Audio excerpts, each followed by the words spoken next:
So today I'm going to be going over how to properly use the Pedibon Wobble Chair. So first, let me tell you a little bit about this chair. We use this chair prior to the adjustment. The Wobble Chair is designed to help hydrate the discs and loosen up the low back muscles. So when you do get on the adjusting table, the adjustment will go much easier. So I'm going to go ahead and demonstrate how to use this. So you want both feet on the floor.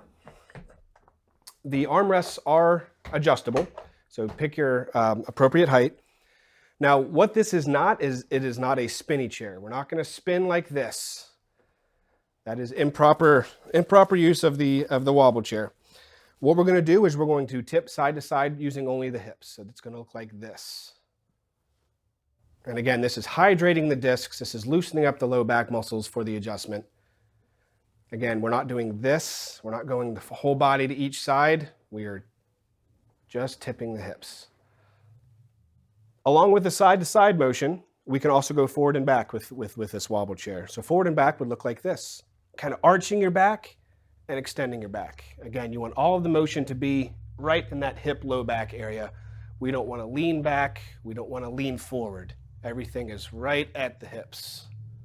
And that is how to use the Pedibon Wobble Chair.